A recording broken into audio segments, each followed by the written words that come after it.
En 78, je suis venu en Europe pour disputer mon premier championnat du monde. C'était ma première compétition hors du Brésil.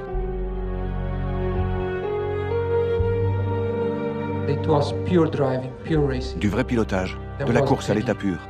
Il n'y avait pas d'enjeu stratégique, ni d'enjeu économique. Rien que la course.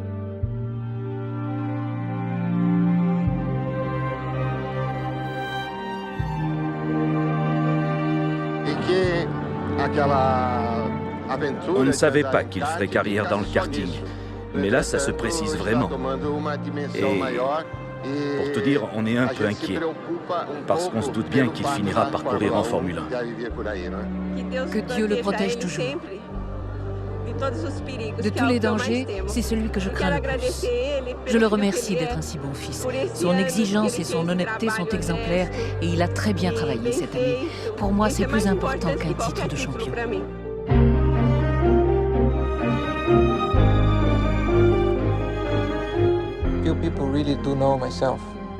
Peu de gens me connaissent vraiment.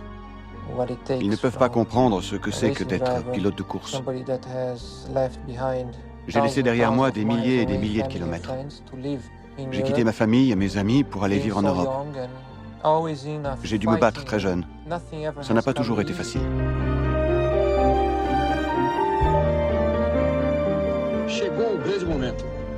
Le grand moment est arrivé.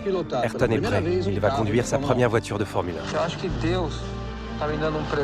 Dieu m'a fait ce cadeau que j'espérais depuis si longtemps. C'est lui qui m'aide à rester calme, relax, tranquille.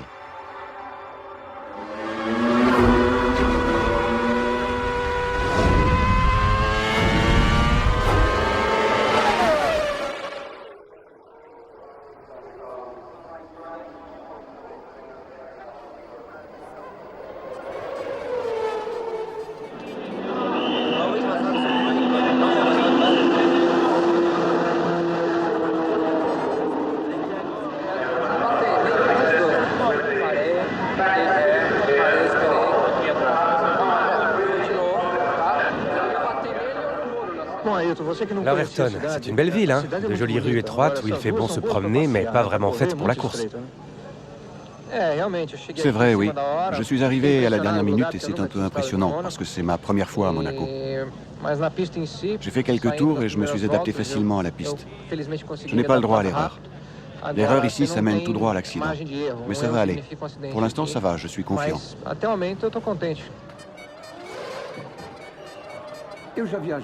En tant que reporter de Formule 1, je voyageais beaucoup.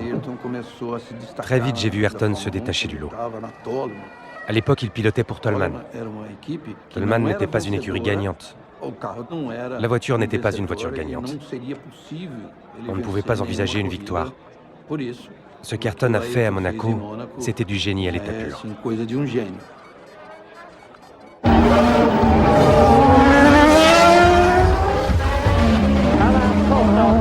Alain Prost a pris la première position après un magnifique départ. C'est Nigel Mansell qui prend la deuxième place. Les deux Ferrari, 3e et 4e. Niki Lauda en 5e position, 6e Rosberg, 7e Manfred Wickenlopp et 8e Ayrton Senna.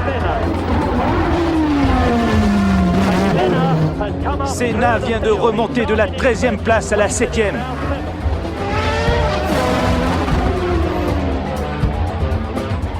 Nigel Mansell sort de la piste. Ayrton Senna double Keke Rosberg et prend la 3e place.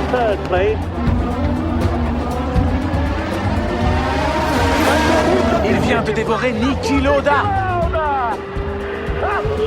Ayrton Senna vient de prendre la 2e position sur la partie la plus dangereuse du circuit.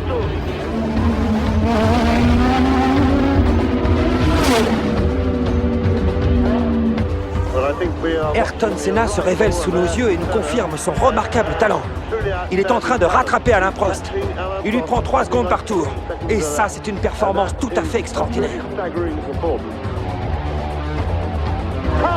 Prost fait des grands signaux officiels. Il veut arrêter la course. Et qui pourrait lui en vouloir? En fait, d'un point de vue purement réglementaire, il n'y a aucune raison d'arrêter la course.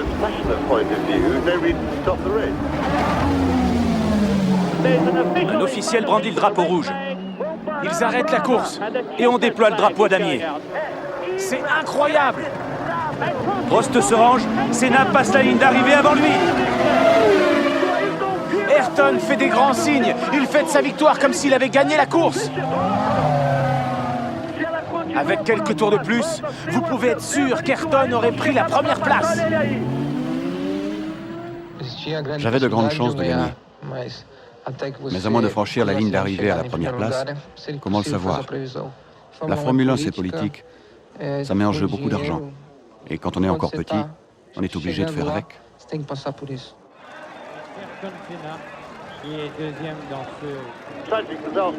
C'est un résultat tragique pour Senna.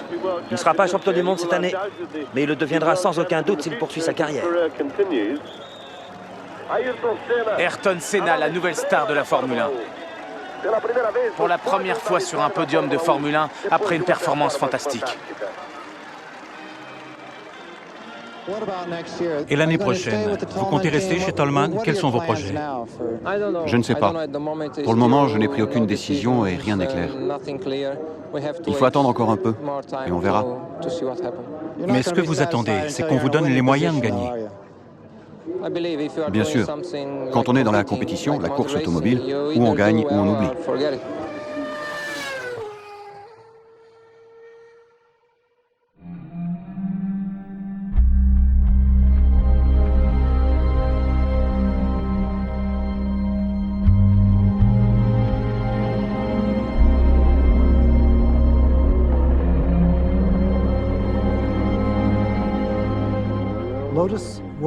Lotus, c'est l'écurie idéale pour Ayrton.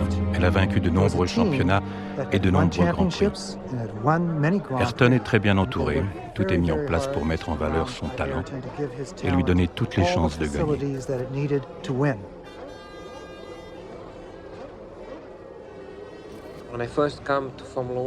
Quand j'ai débuté dans la Formule 1 en 1984, j'avais tellement de choses à apprendre et à concrétiser que je vivais chaque événement, chaque bon résultat comme un progrès, une motivation. Ensuite, j'ai rejoint une plus grande écurie, Lotus, et j'ai continué à grimper plus haut, toujours plus haut. Et c'est ce que je continue à faire.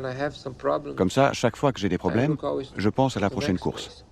Quand j'ai moins de chance, je me dis que la prochaine, ou les 5 prochaines, se passeront bien. 5 bonnes courses pour une mauvaise. La seule chose à faire, c'est essayer d'augmenter le nombre de victoires.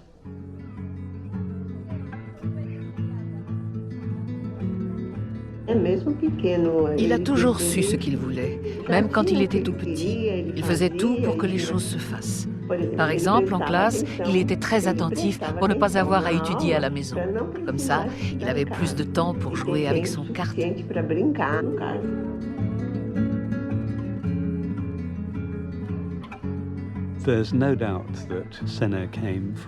Bien sûr, Senna venait d'un milieu privilégié. Sa famille était très aisée. Quand ses parents ont fini par accepter son rêve de devenir pilote, ils ont tout fait pour subventionner ses premiers efforts dans le karting.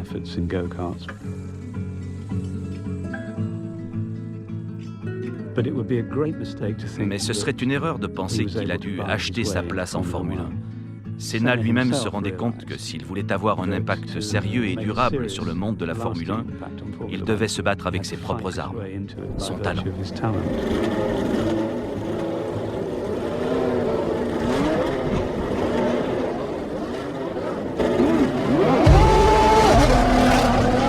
Ayrton gérait la pluie avec génie. Chaque fois que les conditions étaient mauvaises et que la piste devenait plus glissante, Ayrton trouvait la solution.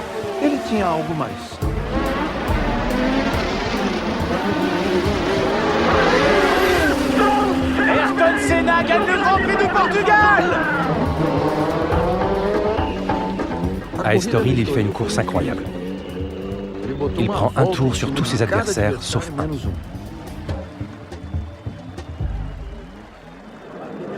C'est merveilleux. C'est une sensation extraordinaire. Je suis vraiment très heureux parce que pour ma deuxième saison en Formule 1, j'ai pu réaliser mon premier rêve. Gagner un Grand Prix.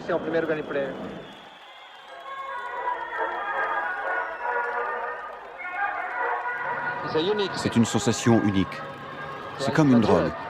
C'est quelque chose de tellement fort, tellement intense, qu'une fois qu'on l'a ressenti, on passe le reste de sa vie à le rechercher.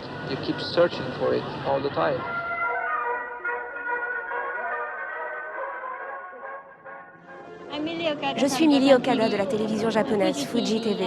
Je ne suis qu'une animatrice de télévision, pas une journaliste. Alors ne vous inquiétez pas. Ah oui, alors faisons une photo. Je crois qu'il y a beaucoup de jeunes japonaises qui sont fans de Monsieur Senna. Je suis tout près de lui et je suis très émue. Venez vite nous voir au Japon. Merci, un petit bisou. Bye bye. Another case.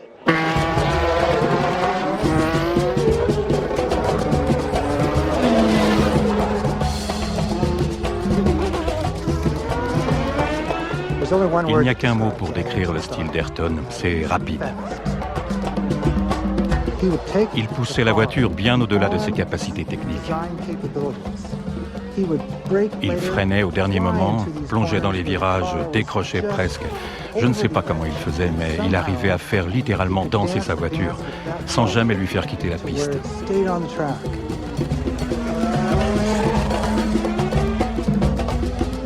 Si on observe la carrière de Senna à ses débuts, ce qui semble évident, c'est son tempo et sa détermination. Mais au fond, ce qui compte, c'est l'intelligence. Et je me suis dit, ce gars-là, il a ce qu'il faut.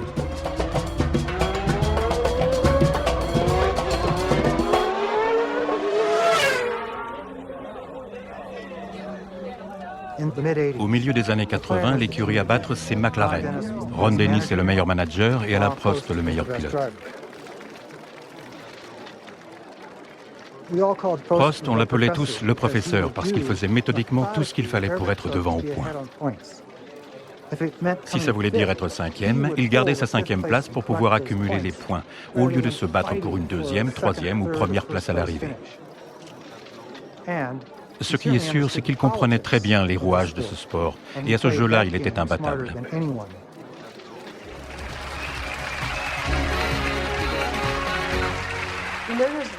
On vous appelle le professeur de la course automobile parce que vous calculez tout d'avance et que vous savez où vous allez, c'est vrai? Je suis très réaliste. Quand je suis compétitif, je me sens compétitif, et quand je ne le suis pas, je le sais aussi. Donc... Pourquoi n'y a-t-il pas de femmes pilotes? Je ne sais vraiment pas pourquoi les femmes sont absentes de la compétition automobile, surtout en Formule 1. Mais vous êtes une très belle femme et je connais quelqu'un chez McLaren qui vous aime beaucoup. Je peux vous arranger ça si vous voulez. Alain, si quelqu'un peut vraiment m'apprendre à piloter une voiture de course, je serais prête à changer de métier. Il n'y a rien d'important que je ne puisse vous apprendre.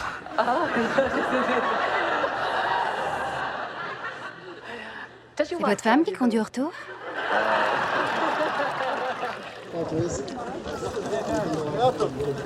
Alain, regarde ici, Alain, voilà. Nous sommes sûrs d'avoir les deux meilleurs pilotes au monde et aussi les plus professionnels. Si l'année prochaine nous ne figurons pas parmi les équipes gagnantes, ce ne sera certainement pas de la faute des pilotes.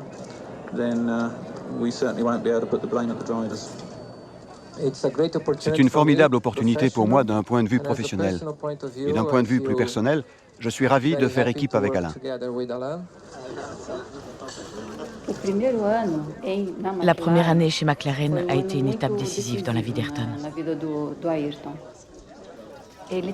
Il était très tendu, comme s'il avait tout le poids du monde sur ses épaules. Il était conscient de la responsabilité qu'il avait de prouver qu'il était vraiment un bon pilote.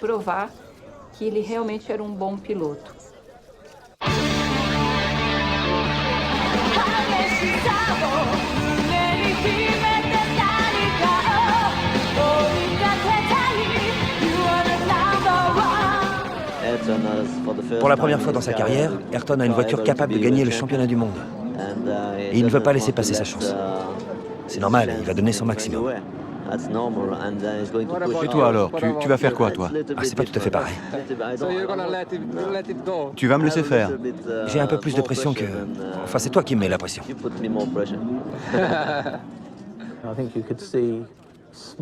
On les voit sourire, mais en même temps, leur corps trahit autre chose, parce qu'ils se rendent compte de la situation et de ce qui va sans doute se passer. Alain se sent bien ancré au sein de McLaren, et voilà que ce jeune prétendant au titre vient menacer sa place au soleil. Ils sont tous deux très intelligents, excellents pilotes, et très vite il s'agit bien plus pour eux de combattre l'un contre l'autre que d'éclipser leurs concurrents.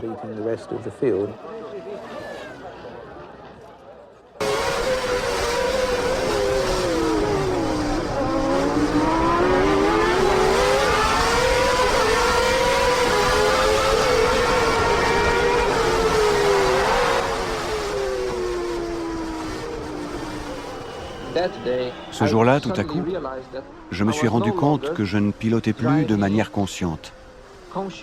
J'étais entré dans une autre dimension. Le circuit était devenu un tunnel dans lequel je m'engouffrais encore et encore, toujours plus loin. Je me suis aperçu que j'allais au-delà de toute perception consciente.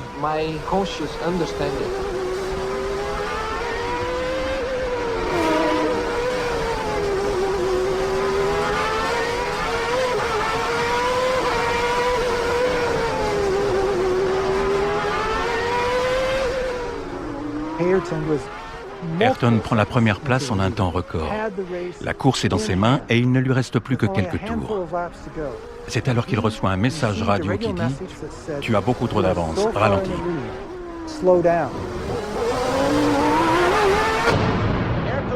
Ayrton Senna a percuté le mur. Senna est dans les rails. Il sort de la voiture. Ayrton Senna sort de sa voiture et sort de la course. Ayrton Senna perd sa première place au Grand Prix de Monaco. C'est absolument incroyable. Il ne voulait pas me battre, il voulait m'humilier. Il voulait montrer à la terre entière qu'il était le plus fort, le meilleur. Et c'était sa faiblesse.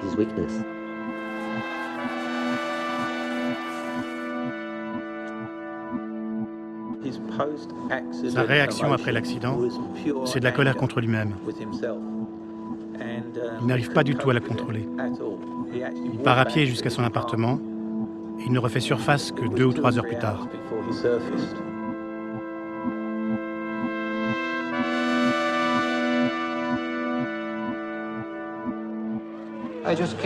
Ce week-end-là, je suis arrivé tellement près de la perfection que je me suis laissé aller. J'ai laissé la porte ouverte à l'erreur, et puis c'est là où j'ai compris des choses. Depuis, je suis revenu progressivement. J'ai vraiment perdu confiance à ce moment-là. Mais petit à petit, j'ai recommencé à me battre. Je suis devenu beaucoup plus fort après cet incident. Comme si je me rapprochais de Dieu. Et ça a été très important pour moi, en tant qu'homme.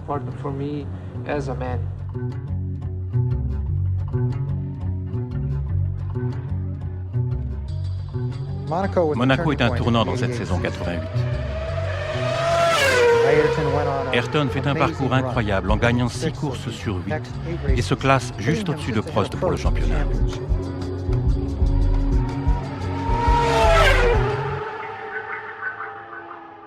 Et qu'est-ce qui va se passer? On va s'amuser. On va bien s'amuser maintenant. On va se battre? Peut-être même qu'on va se battre en dehors du circuit. Moi, je suis sûr que le championnat va être de plus en plus excitant. C'est possible d'être à égalité au championnat? Non. Merde. Il ne peut y avoir qu'un gagnant.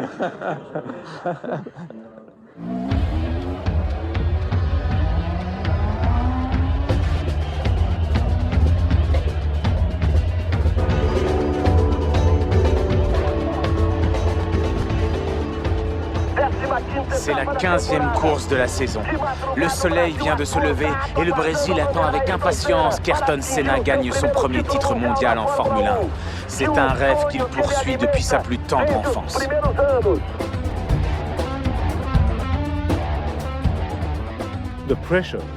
Ayrton subit une grande pression.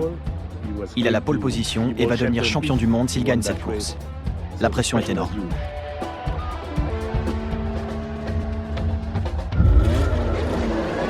Ils sont au départ, c'est parti, feu vert. Senna calé. Senna reste sur la grille de départ. Prost a pris l'avantage. Ayrton Senna est loin derrière. Et voilà Ayrton Senna en 14e position. J'ai pensé, c'est la fin du championnat. La fin de tout. Senna est déjà à la 8e place. Il fait une remontée incroyable.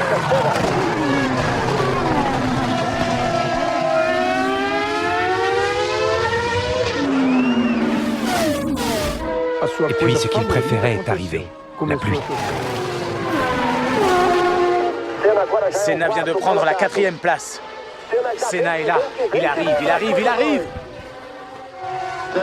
Senna est tout prêt, il se bat pour la première place. Senna joue le tout pour le tout et passe Prost. Senna en première position.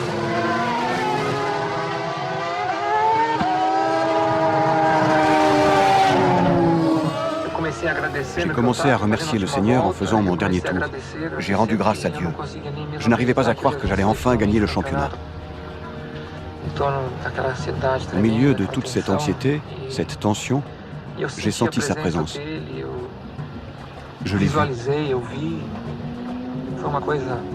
C'était un moment magique dans ma vie, une sensation très intense. C'est une chose qui reste à jamais gravée dans ma mémoire, qui fait partie de moi.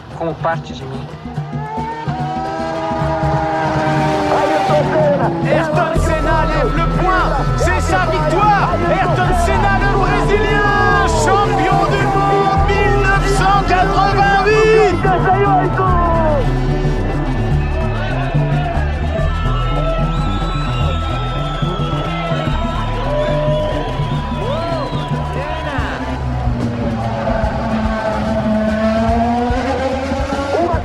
Une course fantastique, une victoire impressionnante puisqu'il est revenu de la 16e place.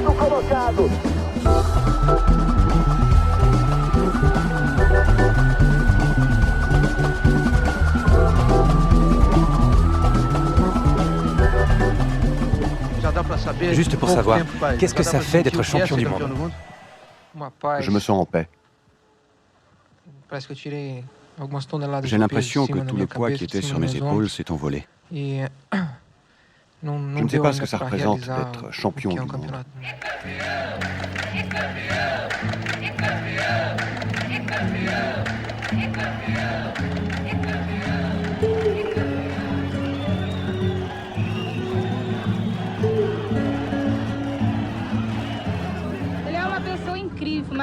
C'est un homme incroyable, merveilleux. Il est très humble et il donne une très bonne image du Brésil au reste du monde. Il partage ses victoires avec nous. Moi, je l'admire. C'est un homme courageux, c'est tout ce que je sais de lui.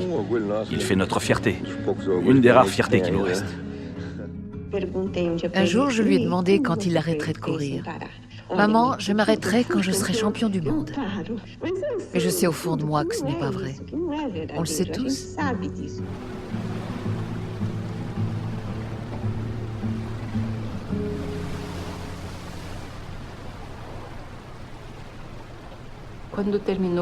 Quand le championnat s'est terminé et qu'il a gagné le titre, on l'a vu se transformer. Ce n'était pas la même personne au début et à la fin de l'année. Il s'était enfin trouvé. Il était allé à la rencontre de lui-même. Et la conquête du titre avait enfin révélé ce qu'il était depuis le début.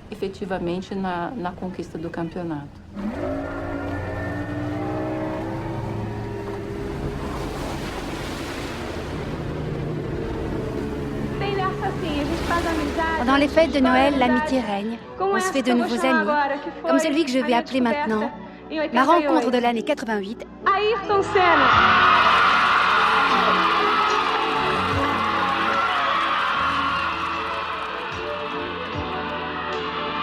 Il n'est pas mignon. J'ai quelques questions à te poser. Tout le monde est ému de ta présence, mais moi encore plus que les autres. Parce que c'est difficile de te parler maintenant que tu es mon ami. C'est pas facile, tu sais. Ayrton, qu'est-ce que tu veux pour Noël? Tu veux quoi comme cadeau? Ce que je veux vraiment, je ne peux pas le dire ici. Pourquoi pas? Censuré.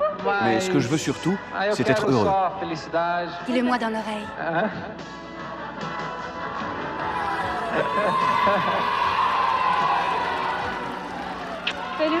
Bonne année. Bonne année 90. Bonne année 91. Bonne année 92. Bonne année 93.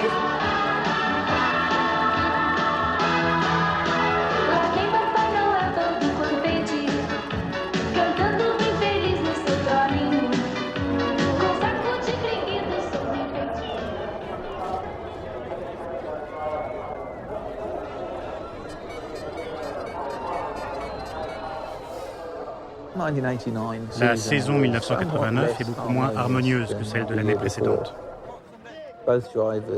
Les deux pilotes font de la surenchère dans l'agressivité, surtout quand ils courent l'un contre l'autre.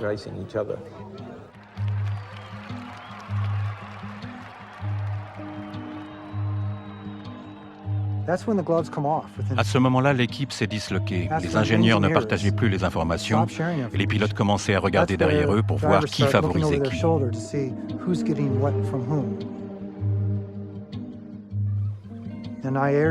Et Ayrton, avec son amour de la vérité, était moins habile qu'Alain Prost pour mettre en œuvre un autre aspect de ce sport, le jeu des intérêts stratégiques. Senna-Prost, Prost-Senna, vous le savez, c'est toujours dans un ordre ou dans l'autre. Le torchon brûle tout simplement parce que le Français, Alain Prost, estime que son coéquipier manque de loyauté à son égard. Et visiblement, leur querelle pourrait avoir des suites sur cette saison de Formule 1. De course en course, ils mettent toujours plus de distance entre eux. Ayrton dit « Ce Français est dur, il veut la guerre ». Ils finissent par s'éloigner complètement l'un de l'autre. Ils ne se parlent même plus.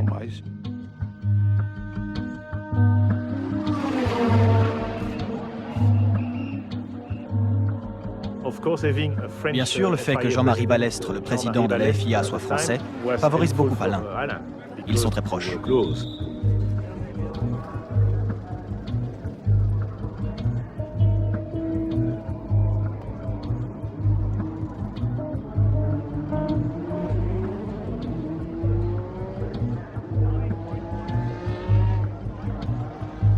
Je passe d'abord la parole au président de la FIA, M. Balestre. S'il vous plaît, messieurs. Les pilotes du monde entier vous regardent à la télévision parce qu'ils pensent bêtement que vous donnez l'exemple. Ils se trompent, bien sûr, mais c'est ce qu'ils pensent. Alors, je répète, ne mettez pas en danger la fin du championnat du monde. C'est clair? Maintenant, tout dépend de vous.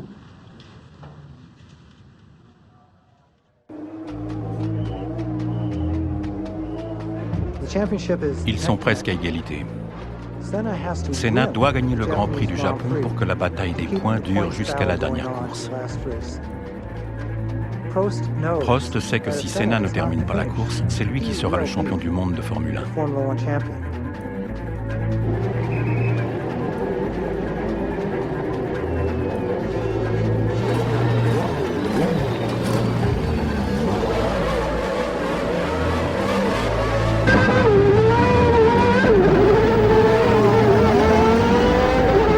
Prost part premier, Senna deuxième.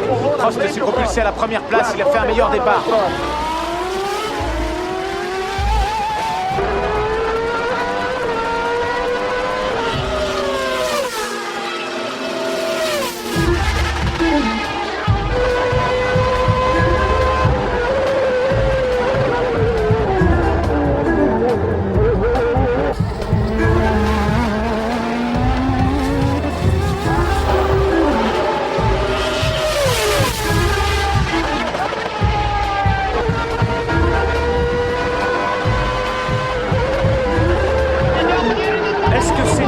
saisir cette opportunité.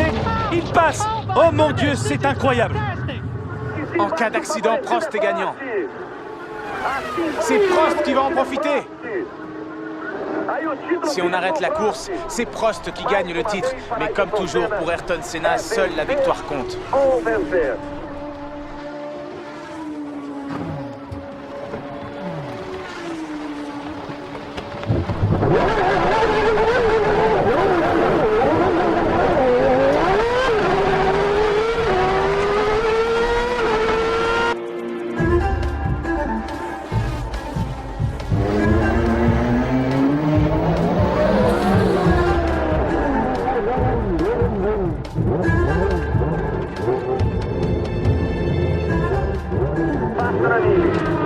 Et voilà Nannini qui prend la première place. Senna toujours au stand. Senna reprend la course. Il est très loin de Nannini. C'est pratiquement impossible. C'est tout ou rien, à 5 tours de la fin. Une course suicide pour Senna, si jamais il tente quelque chose. Prost voit Ayrton reprendre la course et se rend directement au bureau des commissaires.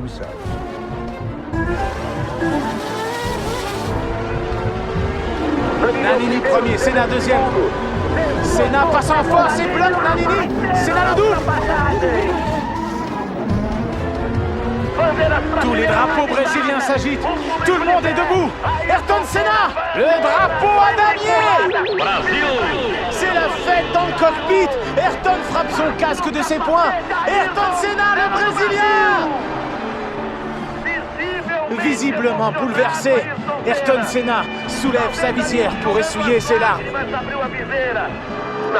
C'est une victoire fantastique, une victoire comme on n'en a jamais vu.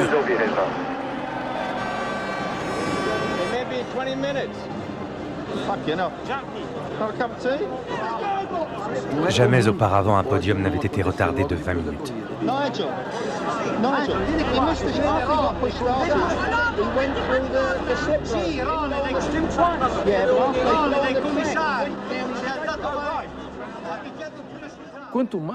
Plus on attendait et plus il y avait de risques que la décision devienne politique.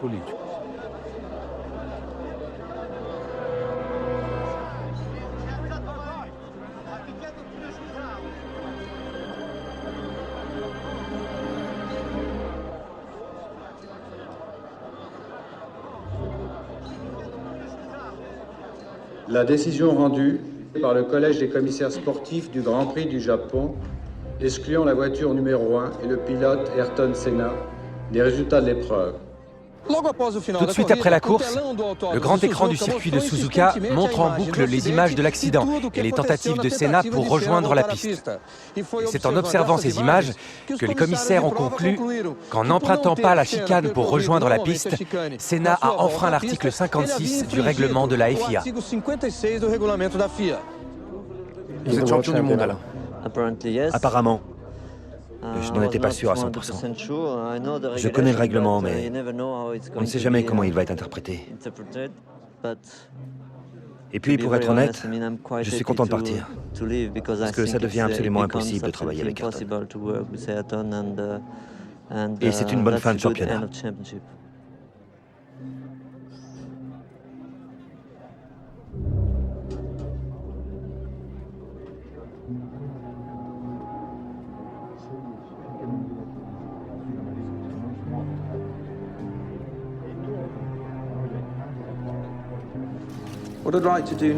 Et maintenant, je voudrais vous montrer des images qui parlent d'elles-mêmes.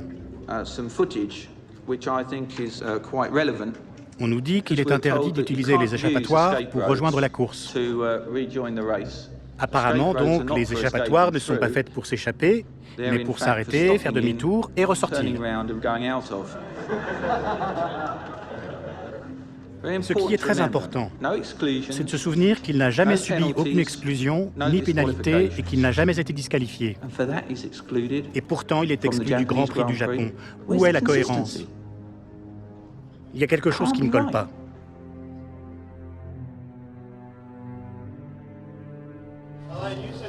Alain, vous avez dit que vous avez pris une trajectoire normale, mais d'après les vues aériennes, on dirait plutôt que vous avez pris le virage très tôt. C'était pas du tout une trajectoire normale.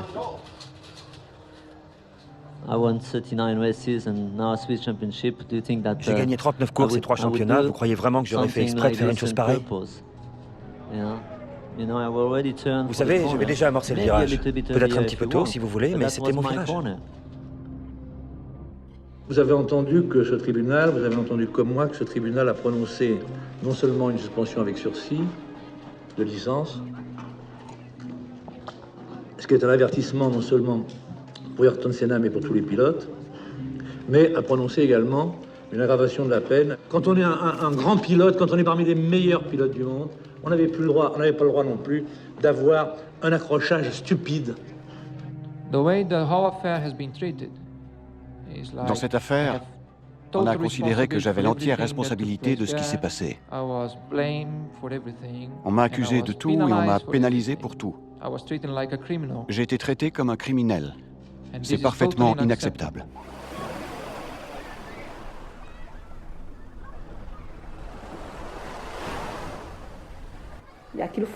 Ça a été un grand choc pour Ayrton. L'attitude de Balestre était encore pire que celle de Prost. Il a failli abandonner la Formule 1.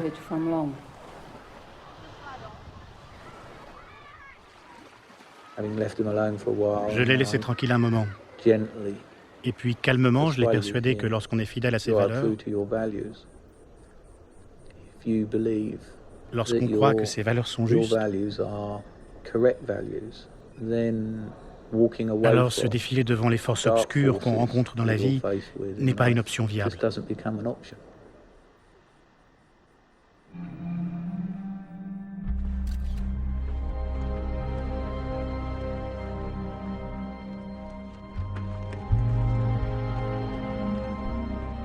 Pour la saison 90, il revient apaisé.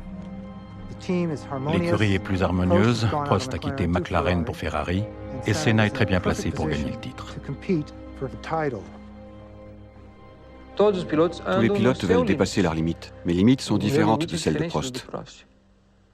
C'est ça la réalité. Et au lieu d'essayer d'améliorer ses propres compétences, il a trouvé plus commode de m'attaquer.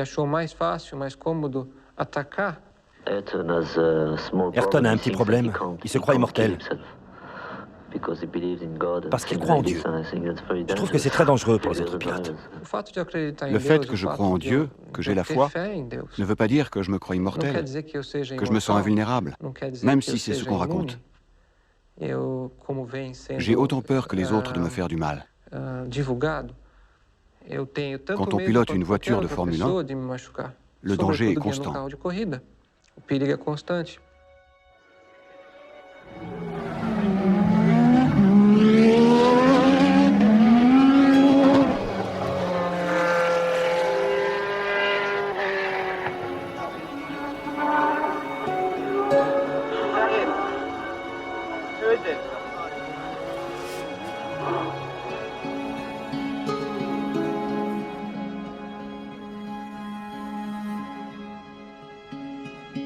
J'étais au stand. On a neutralisé les essais. J'ai entendu les gens dire qu'il y avait eu un accident. C'était Donnelly. C'était grave, très grave. C'était un désastre. Alors j'ai décidé d'aller sur place pour voir de mes propres yeux.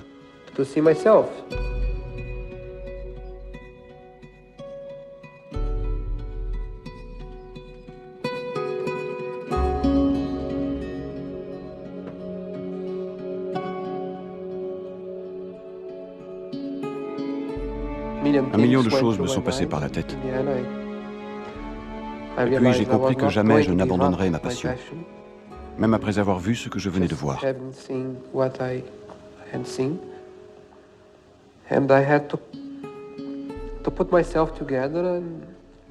Alors j'ai dû prendre sur moi, m'éloigner, retourner à ma voiture pour recommencer encore et encore.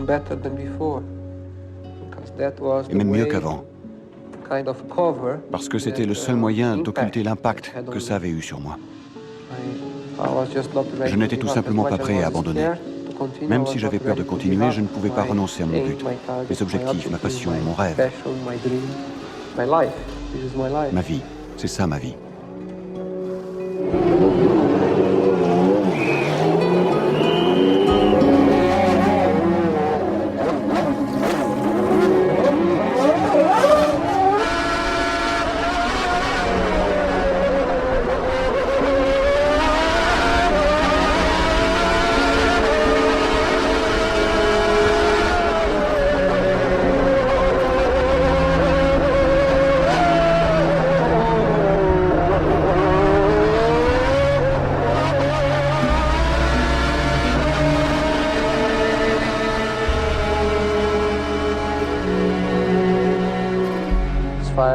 On m'a dit qu'il était hors de danger. Ce qui est incroyable quand on voit l'importance de l'accident. Ce qui lui est arrivé peut nous arriver à tous. Il y a certains facteurs qu'on peut calculer, mais il y a aussi ce qu'on ne peut pas prévoir. Et ce sont ces facteurs imprévisibles qui sont les plus dangereux. C'est ce qui lui est arrivé aujourd'hui.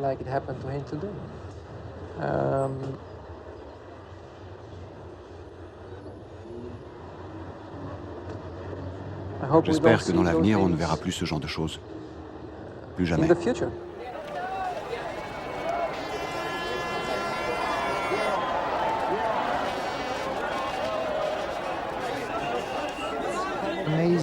Étonnamment, pour la 3e fois consécutive, l'issue du championnat se joue au Japon. Mais cette fois, si Prost ne finit pas la course, c'est Ayrton qui devient champion. Messieurs, le nombre de tours du feu vert au drapeau à damier sera de 53. Toute conduite ou manœuvre dangereuse fera l'objet d'une enquête et pourra donner lieu à une suspension de licence pour une ou plusieurs épreuves du championnat. Des questions? Il y a eu un gros bordel l'année dernière avec Ayrton. On va pas recommencer. Si on veut que la sécurité soit assurée, il suffit que les commissaires interviennent lorsqu'on rate une chicane. Quand la voie est libre à la sortie de la chicane, ils nous laissent passer. Faire demi-tour pour rejoindre la piste au risque de percuter une autre voiture, c'est ça qui est dangereux. Tout le monde est d'accord.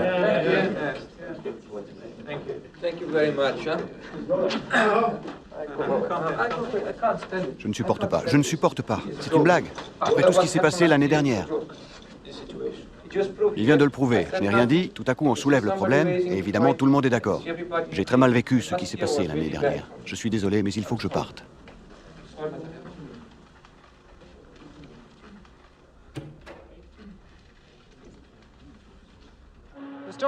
La situation est tendue au paddock et sur la grille de départ. Avec le championnat du monde à portée de main, il y a de l'électricité dans l'air. Ayrton Senna a quitté le débriefing des pilotes. Il pense que la pole position doit être placée à gauche de la grille et non à droite. Normalement, quand l'intérieur est propre, on est mieux à l'intérieur. Mais là, comme il est sale, c'est l'extérieur qui est mieux. Comme en Hongrie. La trajectoire idéale est celle où les voitures roulent le plus souvent. C'est la ligne la plus rapide de la piste. Il est donc très important que la pole position soit sur cette trajectoire idéale. Si on est de l'autre côté, on roule sur une partie de la piste qui est rarement utilisée et qui a beaucoup moins d'adhérence. Sur un circuit propre, on démarre mieux à l'extérieur qu'à l'intérieur. Parce qu'à l'intérieur, la motricité est nulle. D'accord, on va vérifier. Mais le commissaire en chef serait-il d'accord? Et la FIA et Balestre. C'est Ayrton Senna qui prendra la pole position demain au Grand Prix du Japon. Alain Prost partira en seconde position.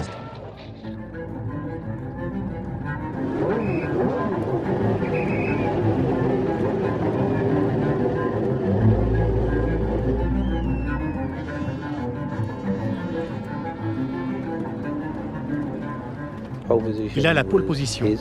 Et tout à coup, il découvre qu'elle est mystérieusement transférée à l'intérieur, le côté sale du circuit. Il le vit comme une grande injustice. Cette décision a été suggérée par Balestre, je le sais, et tout le monde le sait. Je me suis fait baiser trop de fois par le système.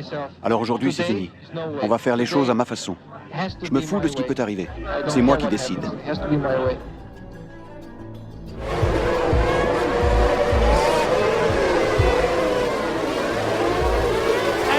Senna fonce, mais c'est Alain Prost qui prend la tête. Senna va lui faire l'intérieur.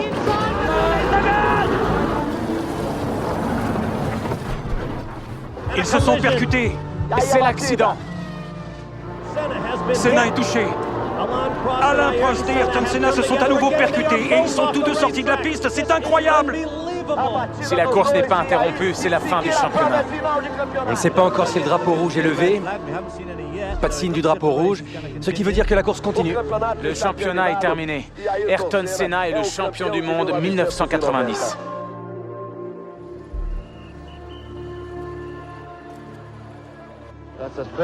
C'est une bien triste conclusion pour un championnat du monde.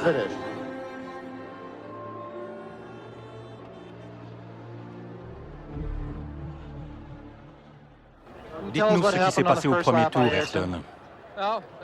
Malheureusement, on s'est percuté au premier virage en se disputant la première place. Et on s'est mis au tas. La pole position se trouvait du mauvais côté de la piste. Vous aviez demandé à la changer, non? Absolument. On se bat, on se casse les coudes pour être en pole position. Et ils vous placent du mauvais côté du circuit. Ça vous fait quoi d'être champion du monde? Je ne me plains pas. Félicitations.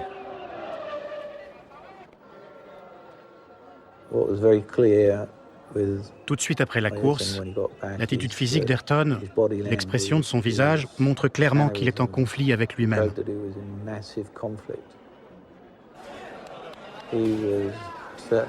Il n'est visiblement pas fier.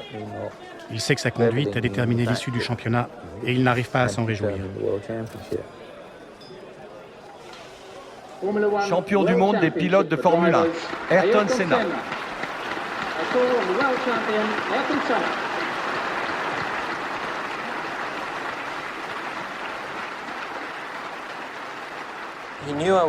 Il savait que je le talonnais. Il s'est déplacé vers l'intérieur et m'a fermé la porte au premier virage. Alors que j'étais à l'attaque, il a ouvert la porte. Et me connaissant comme il me connaît, il savait très bien que s'il laissait le moindre trou, j'allais essayer de passer. D'accord. Je vais te poser une autre question difficile. Quand je pense à tous les champions du monde et que je compte le nombre de fois où ils ont accroché d'autres pilotes, je constate que ces 3 ou 4 dernières années, tu as percuté plus de voitures que tous ces champions au total.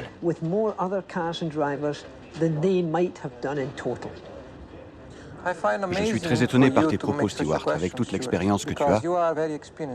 Tu t'y connais vraiment en course automobile. Tu devrais donc savoir qu'un pilote prend toujours des risques. Être pilote, c'est se battre contre les autres. Si on ne profite pas des occasions qui se créent sur la piste, on n'est plus un pilote de course. Tu sais très bien que si on court, c'est pour gagner. La plus grande motivation pour nous tous, c'est la victoire. Ce n'est pas d'arriver 3e, 4e, 5e ou 6e. Mais ça a toujours existé, ça, non? Tu dis n'importe quoi, Jackie. Ça n'a aucun rapport. J'ai gagné plus de courses que n'importe qui ces 3 dernières années. De tous les pilotes de l'histoire, c'est moi qui ai pris le plus souvent la pole position. J'ai gagné 2 titres de champion dans les 3 dernières années et je n'arrive pas à croire. Je ne comprends pas comment tu peux essayer de retourner les choses de cette façon en m'accusant d'avoir eu plus d'accidents que les autres. Ce n'est pas vrai.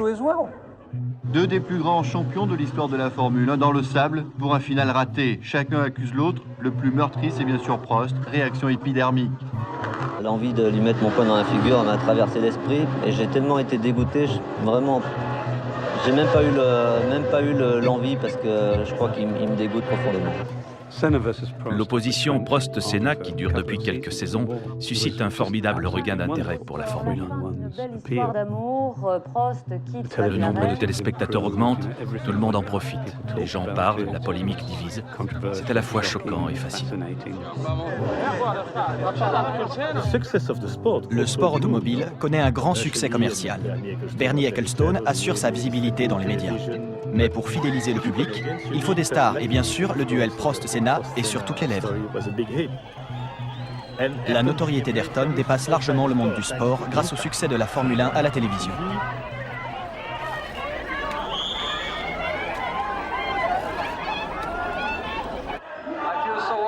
Je suis inquiet pour tous ces gens.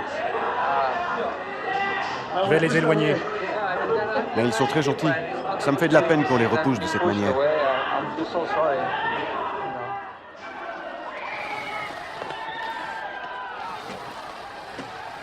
Au Brésil, la situation est très différente. Les gens souffrent du régime politique. La pauvreté est insupportable. Dans ces temps de crise, la popularité d'Ayrton dans son pays est extraordinaire. La situation au Brésil était très négative, très déprimante. Quand Ayrton a commencé à gagner toutes ses courses, il n'a pas essayé de cacher ses origines brésiliennes, comme le faisaient les autres. Au contraire, il brandissait le drapeau national, et il le faisait tous les dimanches. Ça donnait vraiment de l'espoir et de la force aux gens. C'est aussi pour ça qu'il l'admirait.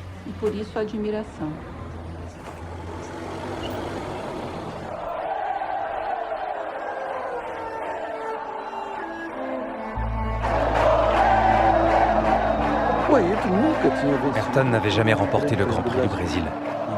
Depuis ses débuts en Formule 1, son rêve le plus cher était de gagner dans son pays.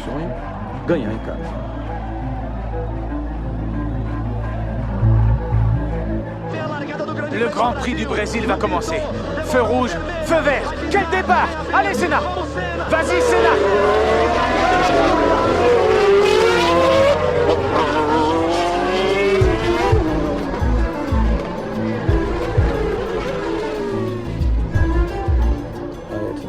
Ayrton s'échappe en tête. Dès cet instant, il sait qu'il peut facilement gagner la course. Et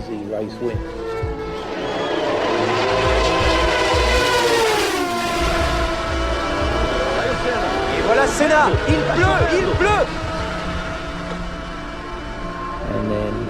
Et là, sa boîte de vitesse coince. Il lui reste plusieurs tours à faire, uniquement sur le 6e rapport.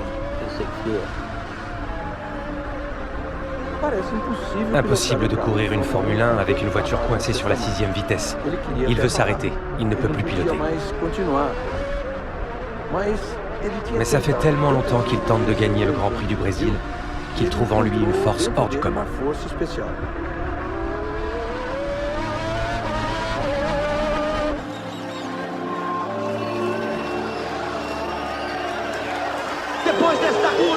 Après ce virage, c'est la dernière ligne droite pour Senna.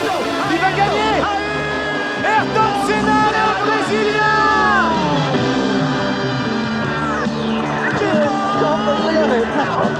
Premier du début à la fin, il gagne à Interlagos. Une grande victoire pour Senna.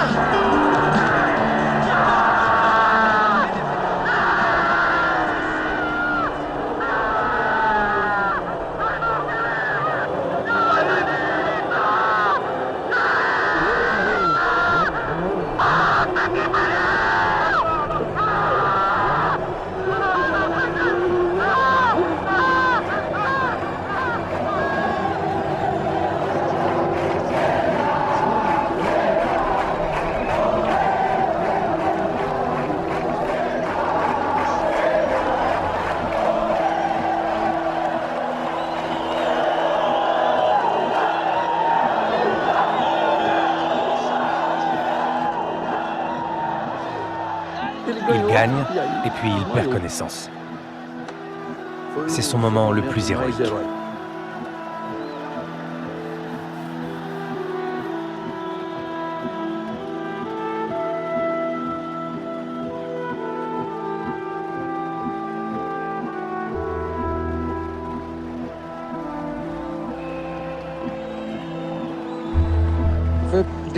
J'avais fait un effort physique intense, au point de ressentir des spasmes musculaires dans les épaules et dans le cou.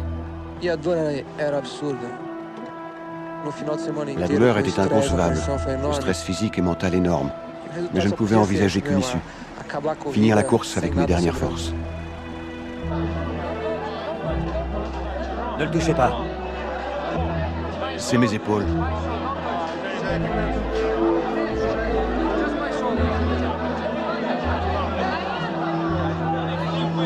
Viens là, papa, viens là, viens. Fais doucement. Ayrton, qu'est-ce qui vous est arrivé? Ne touchez pas. Laissez-le tranquille. Ne touchez pas.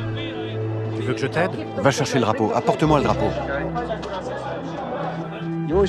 Je me suis vraiment battu. Il fallait que je finisse. Il fallait que je finisse premier. Il est plus grand que tout au monde. Il m'a donné cette course. C'est ce qui est arrivé. Dieu m'a donné cette course et je suis très heureux. J'éprouve une émotion immense.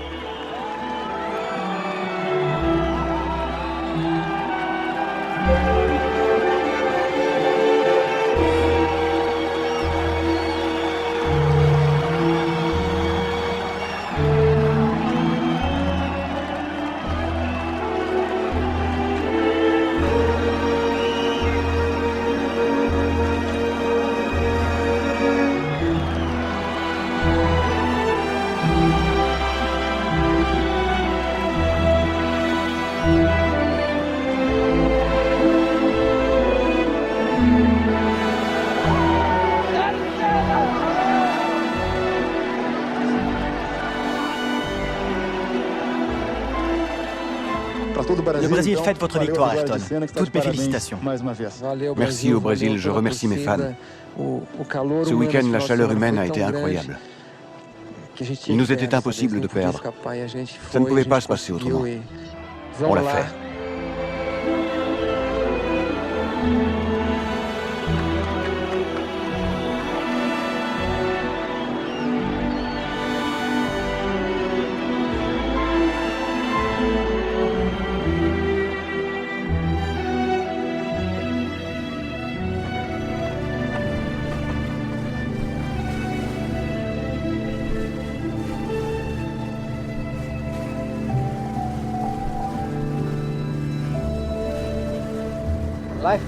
La vie peut être très dure au Brésil.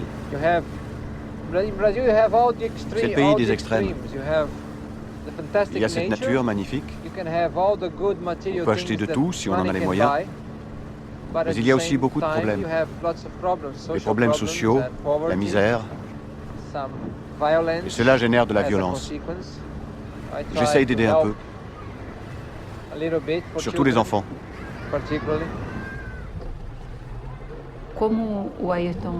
Comme Ayrton était très célèbre au Brésil, on faisait souvent appel à lui. Des particuliers, mais aussi des hôpitaux ou des organismes caritatifs. Ayrton donnait de manière constante, sans relâche. Mais désormais, il voulait le faire de manière plus organisée. Il ne souhaitait plus faire de dons ponctuels, mais plutôt privilégier le développement de projets de nature à mieux aider son pays, surtout les enfants.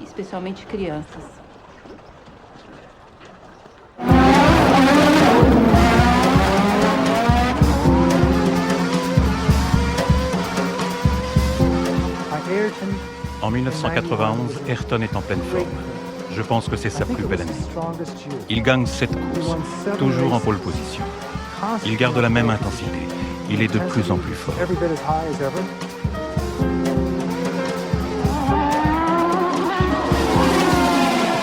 On sent en lui plus de sagesse.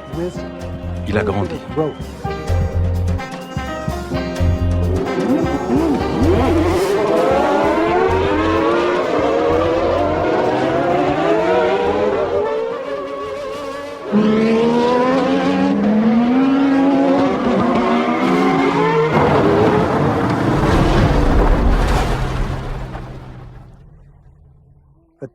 C'est alors que sa voiture lui joue un sale tour.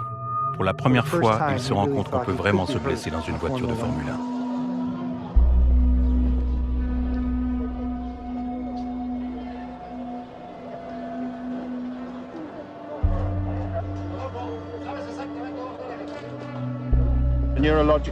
1. Examen neurologique pour vérifier la poitrine et la pression artérielle, l'abdomen et les membres.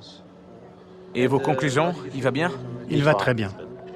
Alors pas de quoi s'inquiéter? Non, pas du tout. Il n'a rien. De tous les pilotes que j'ai connus, c'est avec lui que j'ai eu la relation personnelle la plus intime. Chaque fois que j'arrivais sur la piste et que je rencontrais Senna, il était entouré d'une foule de gens, donnait des interviews, mais à la minute où il me voyait, son visage s'illuminait d'un merveilleux sourire. Il était d'une grande humilité, ce qui n'est pas courant chez les pilotes. C'est bon, fiston. Fais attention. T'as encore trop de choses à faire.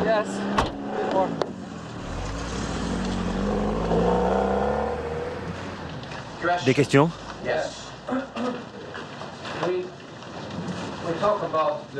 À propos des chicanes et des barrières qu'on trouve ici, celles avec les pneus. Si par malheur on percute ces pneus, il y a de grandes chances pour qu'ils nous envoient valdinguer. Et que ça finisse en tonneau. C'est ce qui m'est arrivé au Mexique, et ça pourrait arriver ici aux autres pilotes. Je suis d'accord. Pour l'instant, ce n'est pas l'idéal.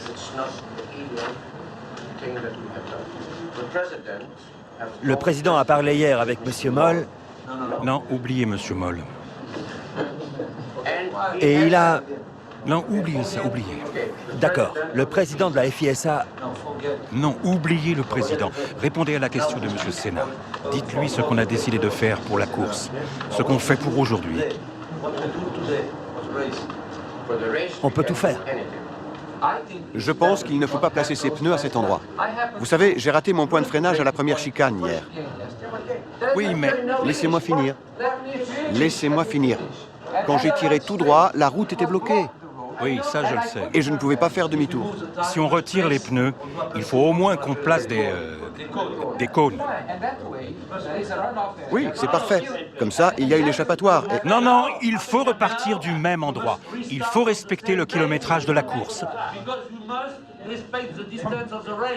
On ne peut pas faire demi-tour. C'est le règlement. Où c'est écrit? C'est le règlement. Nelson, c'est écrit dans le règlement. On a eu la lettre hier. Page 3.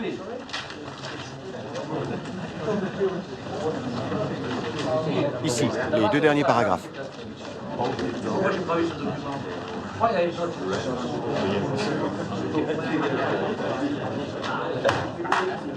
Bonne pénalité pour toi. Jean-Marie, c'est pareil pour les autres pilotes. Non, Ayrton, pas de problème. Quelle que soit la décision, Jean-Marie, c'est celle-ci la bonne. Tu dois le comprendre.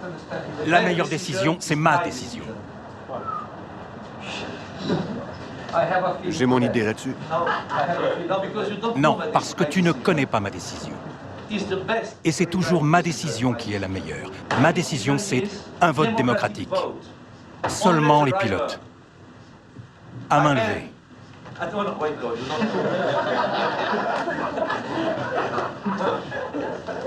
Qui est d'accord pour remplacer les pneus par des cônes? Levez la main. Unanimité. Contre? Abstention? Tout le monde est d'accord? C'est bon? Alors au travail. On remplace immédiatement les pneus par des cônes.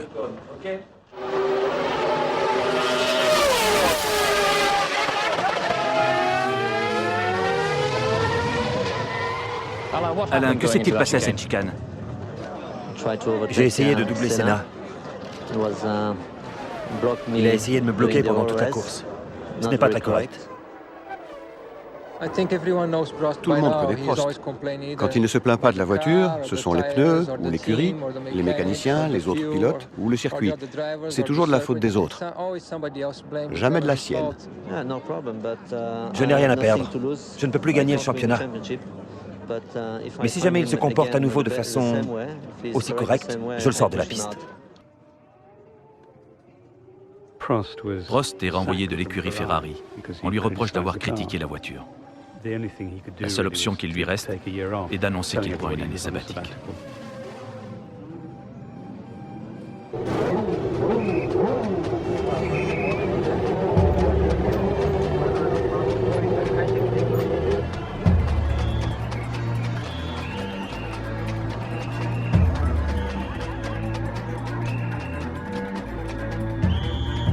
Si je termine deuxième, c'est la fin du championnat. Si Mansell ne gagne pas, ce sera sûrement aussi la fin du championnat.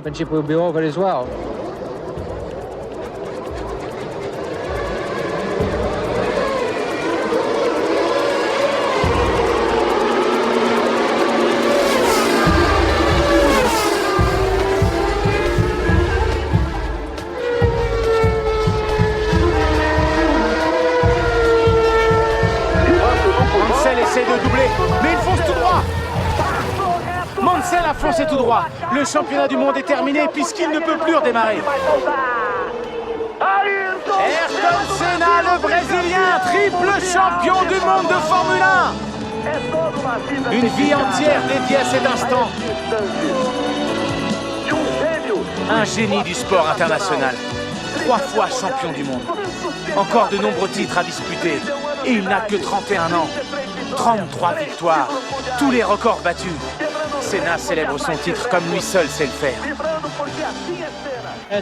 Avec ce 3e titre mondial, Ayrton Senna s'assure une place parmi les grands.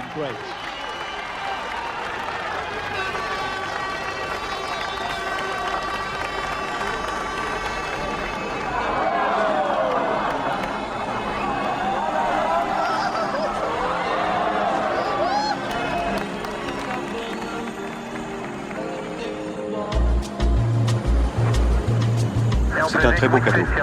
Je vous remercie de tout mon cœur.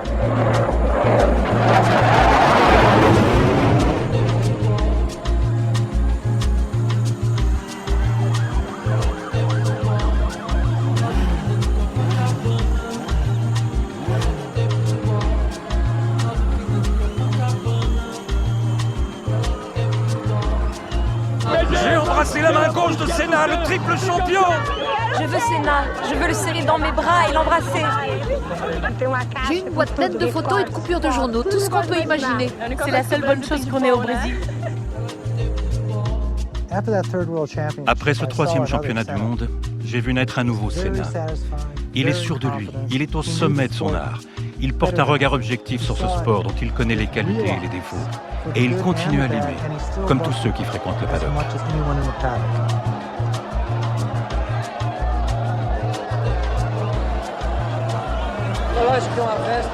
C'est une fête incroyable.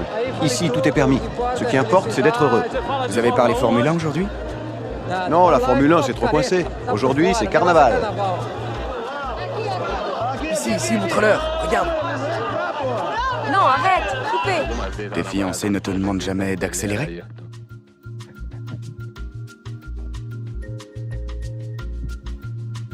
Oui. Pour Ayrton, être triple champion du monde, c'était le point culminant du scénario qu'il avait écrit, avant même de piloter en Formule 1. Il savait qu'il en était capable, et de bien plus encore. Il était déjà l'idole du sport brésilien, et voilà qu'il devenait l'idole du sport mondial.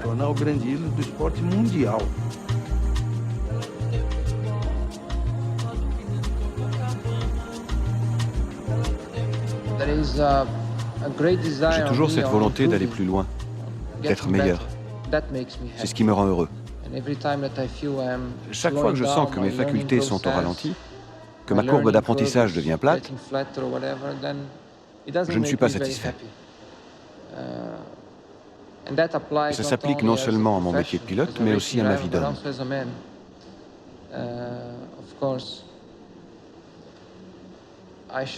Bien sûr, j'ai encore beaucoup à apprendre en tant qu'homme.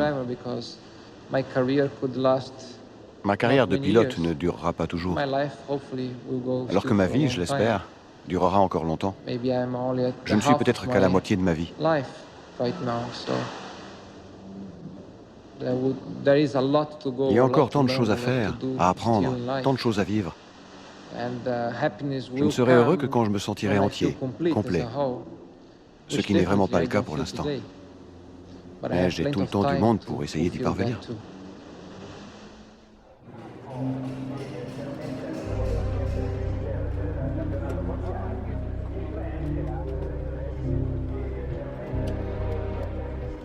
La saison suivante, le niveau de la compétition est complètement faussé par les avancées techniques de la Williams. La voiture s'équilibre toute seule. Chaque virage est contrôlé par l'ordinateur. Le pilote n'a qu'à appuyer sur l'accélérateur et rouler le plus vite possible. Avec une voiture qui n'est pas équipée de ce système, on part très désavantagé. La McLaren est très loin derrière la Williams Renault. Apparemment, le triple champion du monde Ayrton Senna a très peu de chances de conserver son titre. Quand on rentre dans ce genre de guerre électronique,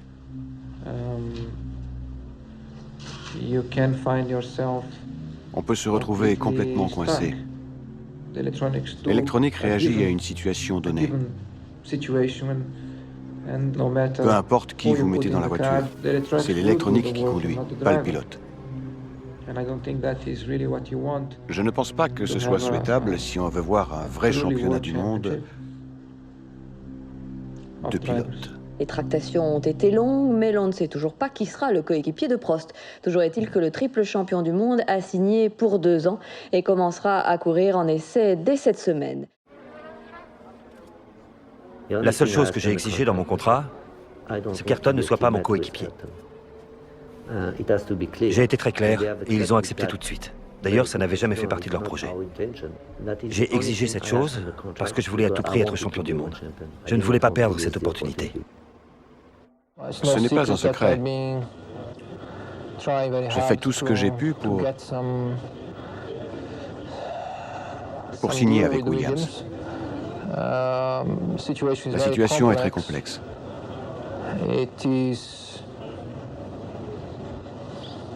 Elle n'est ni saine ni claire.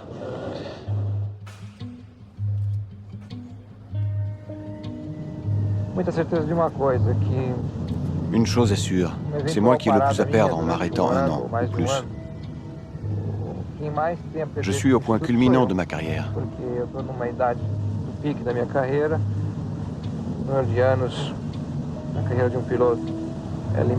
Et la carrière d'un pilote de Formule 1 est courte. Personne n'a plus à perdre que moi si j'arrête, aussi bien dans ma vie professionnelle que dans ma vie personnelle.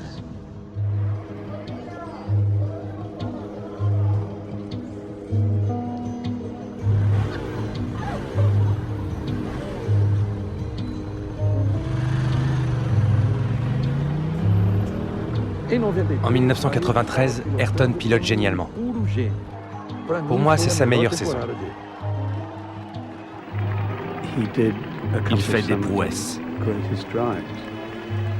Même s'il passe le plus clair de son temps à regarder l'arrière de la Williams, qui est beaucoup plus rapide que la sienne.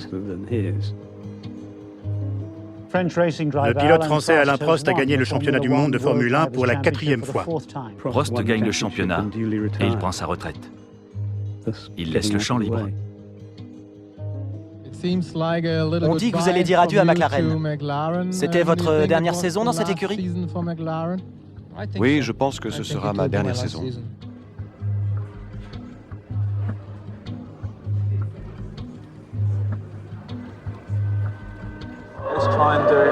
Essayons de faire au mieux pour nous deux. Bien sûr. On oublie ce qui s'est passé. Bien sûr. Même si vous ne m'avez rien dit, c'était mon intention. Oui, d'accord. On n'a pas besoin d'en parler. Je ne changerai pas. Je ferai exactement comme d'habitude.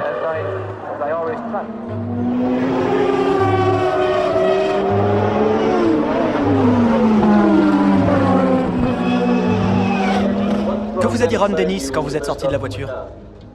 Il n'est jamais trop tard pour changer d'avis.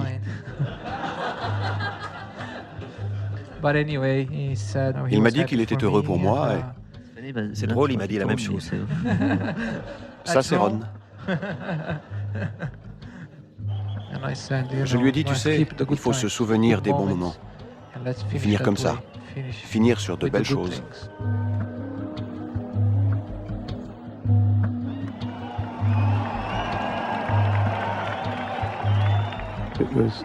C'était la dernière course de Senna pour McLaren. La dernière course de Prost pour Williams. Et on ne le savait pas encore à l'époque, mais c'était pour l'un et l'autre leur dernier podium.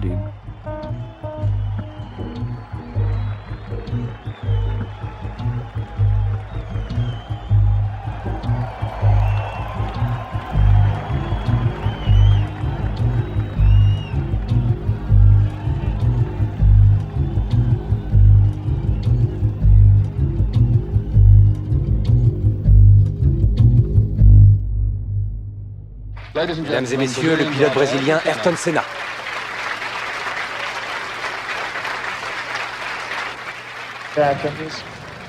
Ayrton est sans aucun doute le meilleur pilote actuel.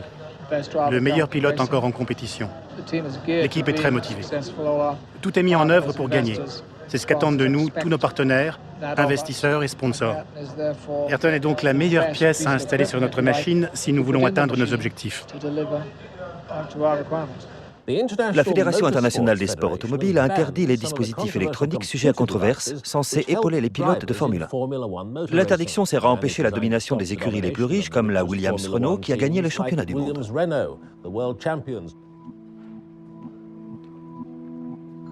Ayrton Senna court contre la montre. Il faut qu'il s'intègre à son équipe et qu'il s'habitue à sa voiture. Il ne se sent pas à l'aise dans l'espace réduit. Cette voiture n'est pas équipée avec les dispositifs électroniques utilisés l'an dernier. Pas de système d'anti-patinage, pas de freins spéciaux ou de suspension électronique. Comme je vous l'ai déjà dit, les voitures sont beaucoup moins stables sans la suspension électronique. Par conséquent, elles sont plus difficiles à piloter. On risque de voir davantage de tête à queue et de sorties de piste. Plus il y a de tête à queue, plus les spectateurs sont contents. Ça les fait vibrer. Et nous aussi, pourvu que le pilote ne soit pas blessé, sinon c'est beaucoup moins agréable. Senna en deuxième position. Presque 8 secondes les séparent.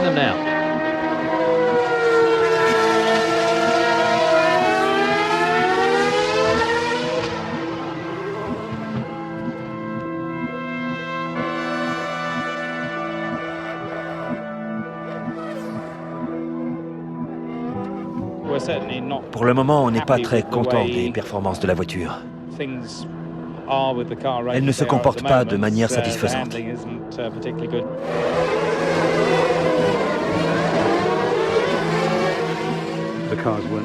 Les voitures ne devaient être équipées d'aucune des aides électroniques de l'année précédente.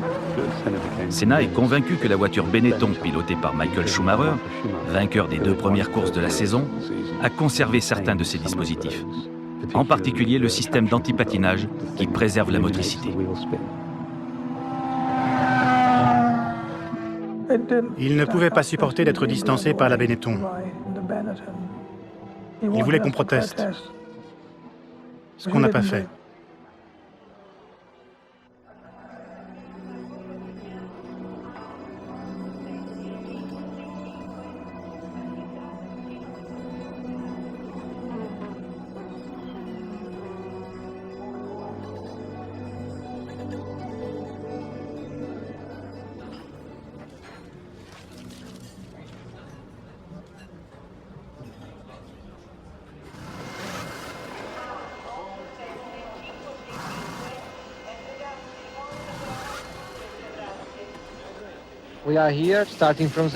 Ici, on part de zéro. C'est donc ici que notre championnat débute. Ce n'est pas une position confortable, mais c'est la réalité. Vous avez déjà gagné 3 fois. Vous êtes obligé de gagner une 4e. J'aimerais bien, oui.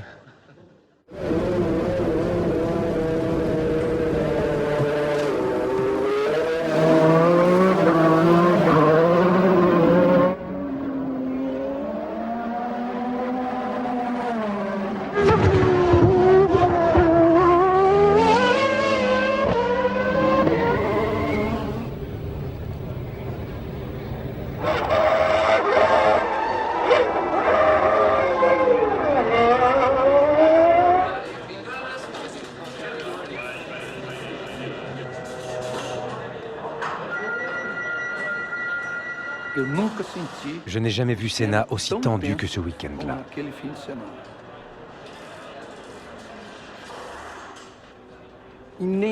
À aucun moment je ne l'ai vu sourire.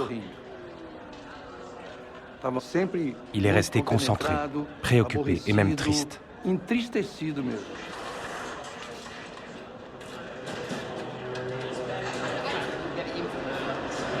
C'est l'équilibre.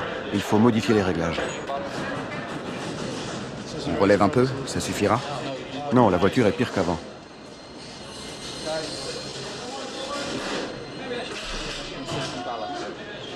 L'équilibre n'est pas fiable. C'est un réglage en particulier ou un changement général? Il sous-vire un peu plus qu'avant. Un peu plus de sous-virage au premier tour. Et puis au deuxième tour, l'équilibre change d'un coup. Survirage et sous-virage. Oui. Oui, au milieu d'un virage. Et à l'entrée, la voiture chasse. Et quand elle est censée chasser, elle chasse beaucoup trop.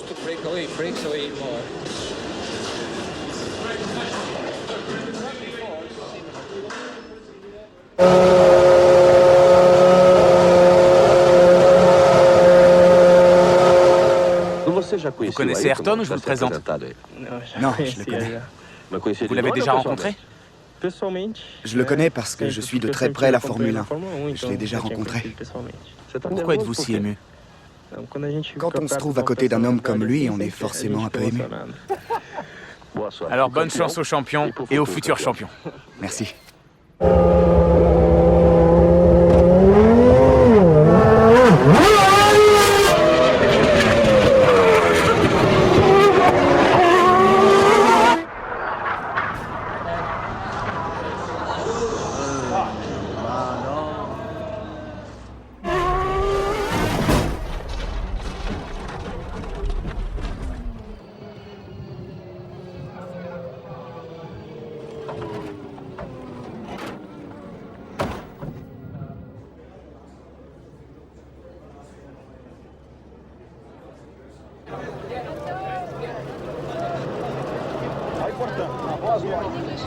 Vous avez vu Rubens? Il va bien. Il est un peu sous le choc, mais il va bien. Vous lui avez parlé? Oui. Fais attention à toi, Rubens.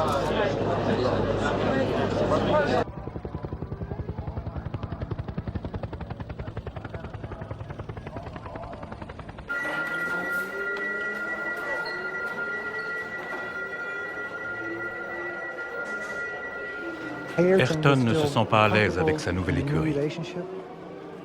Il n'est pas du tout satisfait de la voiture. Mais il se bat et prend la pole position.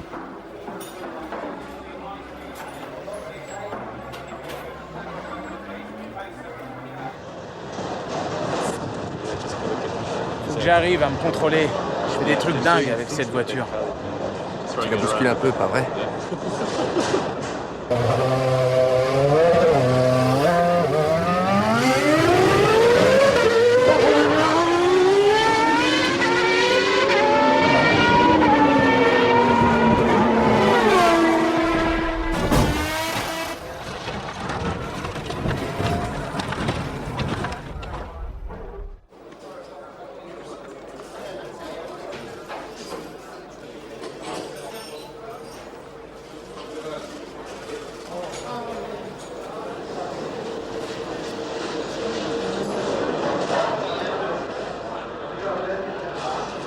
« 320 km/h.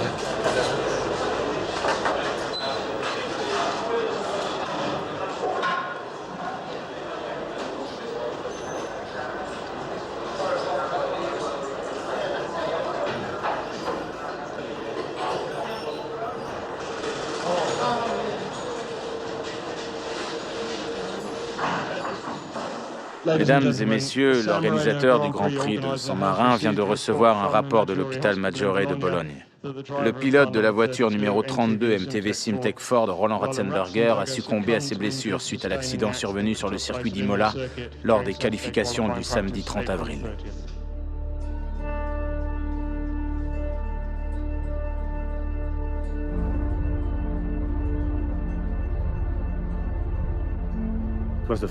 C'était la première fois que nous avions à affronter le décès d'un pilote de notre génération. L'atmosphère était très lourde cet après-midi-là. On se demandait ce qu'on faisait là. À quoi ça servait tout ça?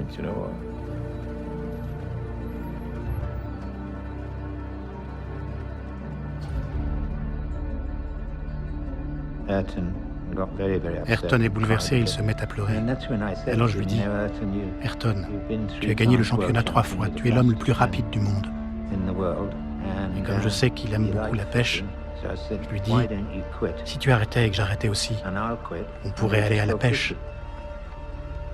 Alors il me dit, Sid, je ne peux pas arrêter.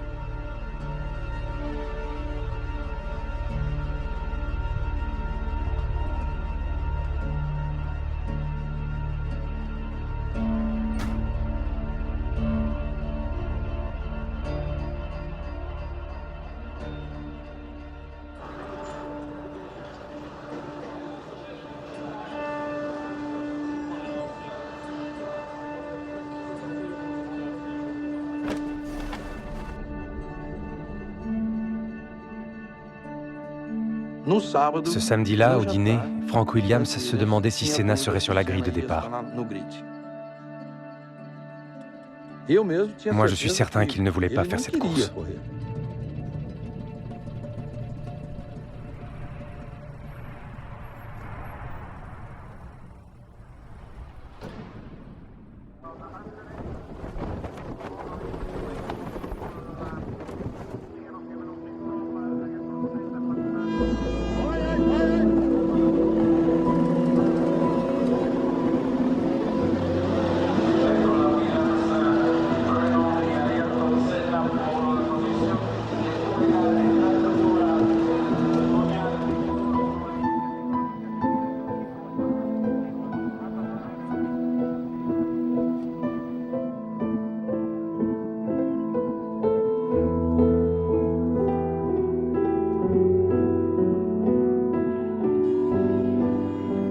Ce matin-là, Quand il s'est réveillé, il a demandé à Dieu de lui parler. Il a ouvert la Bible et a lu un passage qui disait que Dieu lui ferait le plus grand des cadeaux. Ce cadeau, c'était Dieu lui-même.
Tout le monde le contourne, d'un côté ou de l'autre. Regardez-moi ça. C'est Leto.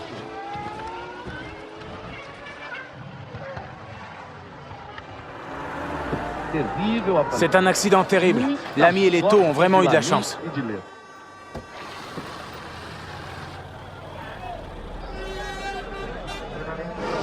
La safety car prend la piste.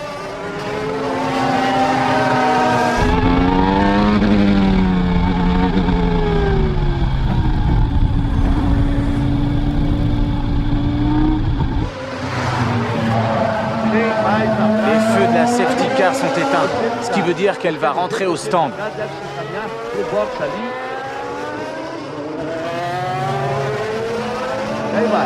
Et voilà, Senna est devant. Schumacher deuxième.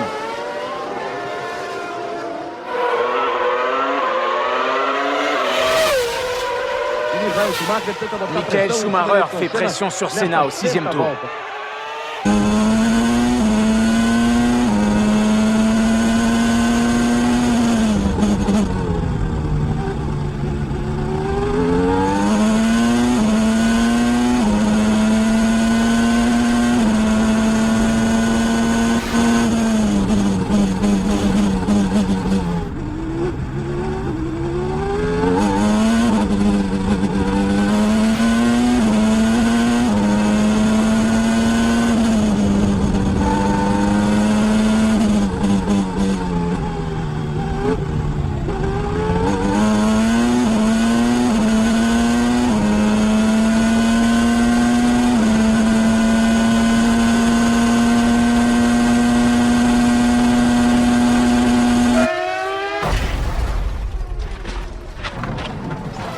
Senna prend le mur.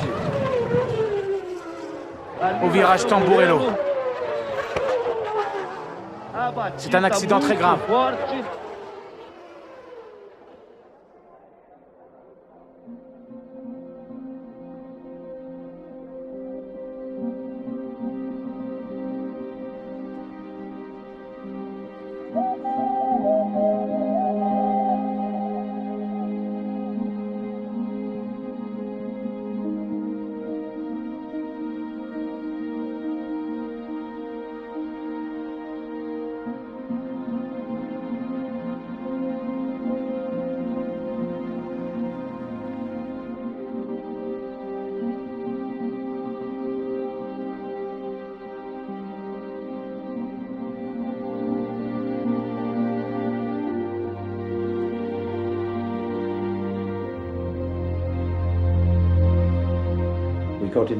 On l'a sorti du cockpit, on lui a enlevé son casque et on l'a intubé.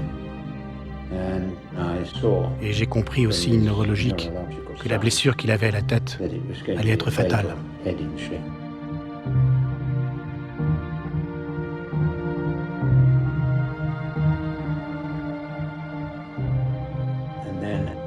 puis tout à coup, j'ai entendu un soupir et son corps s'est relâché. C'est à ce moment, et je ne suis pas croyant, que j'ai senti que son âme l'avait quitté.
Même à cette vitesse, on ne peut pas commettre d'erreur au virage Tamburello.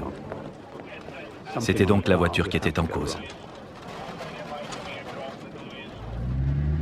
Peut-être que c'était un problème de direction assistée. Peut-être que la température des pneus avait fait patiner la voiture et l'avait tirée hors de la piste.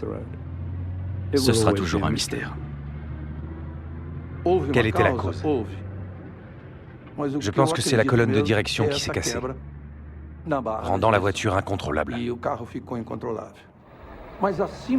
Mais surtout, c'est la fatalité, parce que la voiture a pris le mur avec un angle tel que le triangle de suspension est venu percuter son casque.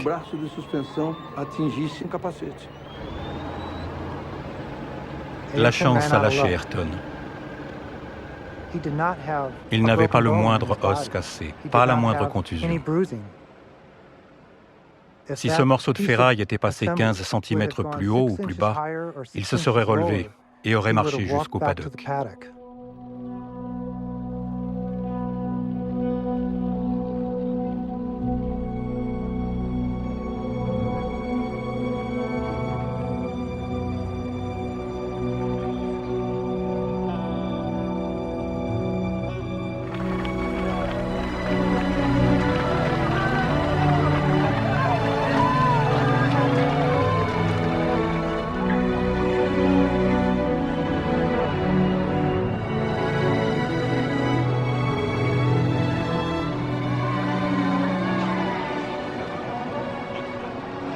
C'était mon idole.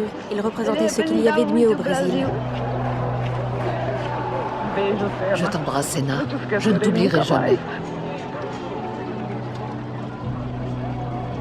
Le peuple brésilien a besoin de nourriture, d'éducation, de santé, et aussi d'un peu de joie. Mais maintenant, cette joie a disparu.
Une dernière question. De toute votre carrière, quel est le pilote que vous avez eu le plus de plaisir à affronter?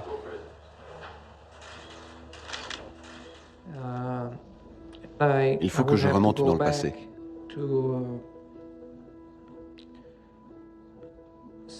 Aux années 78 et 79. 80, quand je faisais du karting. Je suis venu en Europe pour disputer mon premier championnat du monde. C'était ma première compétition hors du Brésil. Mon coéquipier s'appelait Fullerton. Il était très expérimenté. J'aimais beaucoup courir avec lui parce qu'il était rapide, constant. C'était un pilote très complet. Du vrai pilotage, de la course à l'état pur. Il n'y avait pas d'enjeu stratégique, ni d'enjeu économique. Rien que la course. C'est un souvenir que je chéris vraiment.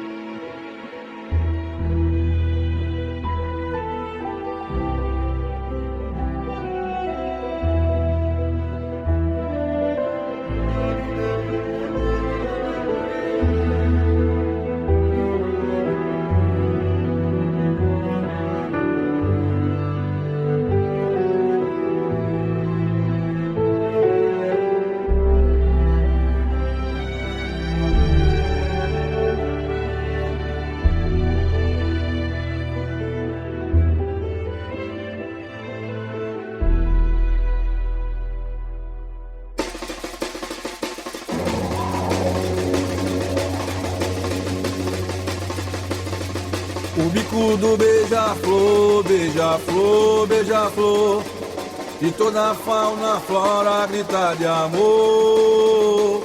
Quem segura o porta-estandarte tem arte, tem arte. E aqui passa com raça eletrônico, maracatu atômico. Manamae, oh, aê, aê, manamae, oh. Aê, aê, manamae, oh. Aê, aê, manamae, oh. Aê, aê, atrás do arranha-céu tem um céu, tem um céu. E depois tem outro céu sem estrelas. Em cima do guarda-chuva tem a chuva, tem a chuva. Que tem outras tão lindas que até dá vontade de comê-las. Manamae, oh. Aê, aê, manamae, oh. Aê, aê, manamae, oh. Aê, aê, manamae, oh. Aê, aê, no meio da couve-flor tem a flor, tem a flor, que além de ser uma flor tem sabor. Dentro do porta-luvas tem a luva, tem a luva, que alguém de unhas negras e tão afiadas esqueceu de pôr.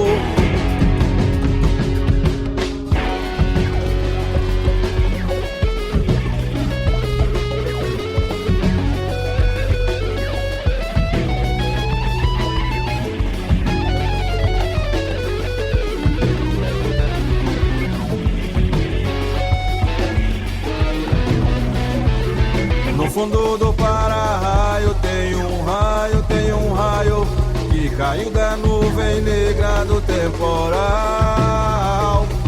Todo quadro negro é todo negro, é todo negro. Que eu escrevo seu nome nele só pra demonstrar o meu apelo.